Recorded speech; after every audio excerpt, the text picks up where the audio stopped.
I was asked, for example, a couple of days ago in Parliament, what if Mr. Singh has money? Yes. And Trevor Walker asked me if I'm aware that Mr. Singh owes a businessman on Newgate Street $2 million to rent.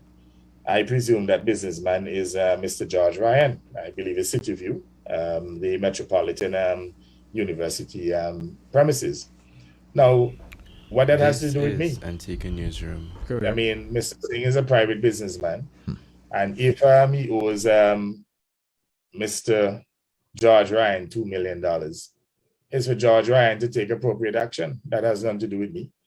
So, they just continue to create all these sensational arguments.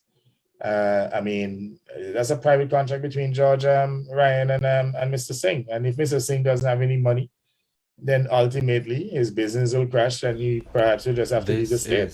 What people have to do is to make sure that they protect themselves. So if you're renting to him, make sure you have your security deposit and so on. And if he pay you the 2 months security deposit after 2 months and he doesn't pay you, then you have a responsibility to take action as appropriate. Don't come and try and hold the government responsible or to, ask the government if he has money. As I said, we did our due diligence. We know he has some level of wealth. We know he has spent a few $1 million already. As to whether or not he's overextending himself, as to whether or not he's speculating, I mean, we're not in a position to state that. At the end of the day, we will determine, we'll see what happens. And one thing I can say is that if he turns out to be a speculator, well, we'll just ensure that whatever licenses and so on that he enjoys, I mean, they'll be revoked. But until such time, we have to give the man a chance to perform.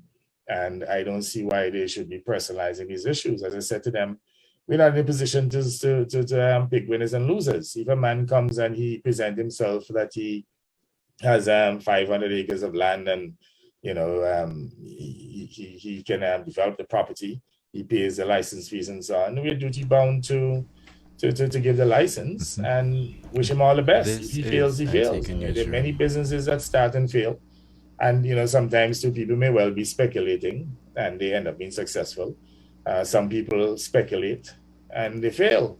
That's the nature of business. You win some, you lose some, and I spoke about Yeater as well in the budget. I mean, Yeater, no matter what I say about Yeater now, Yeater spent over $200 million in his project.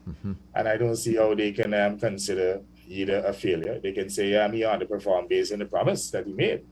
But they by no standard that the Yeater project can be considered a liability to the people of Antigua and Barbuda. Even the environmental issues that they were trying to make, which really weren't true, because we to satisfy the requirements of the Department of the Environment ultimately. I see they walked away from that and they're now trying to suggest, Yeater is a failed project. Well, you know what? Yeater continues to invest in this project and we continue to wish him every success, because on the basis that he's successful, it will create a lot of jobs for people. It will add to economic growth and development. And already, Yeater's spend on various services and so on when you import goods, even the consumption of electricity and so on for all the buildings that he has up there. And that in itself is contributing to, the country's GDP growth. But, sometimes I wonder if it's just a matter of ignorance and these people really don't understand economics, or they're just being facetious, or maybe they're dumbing down the people deliberately.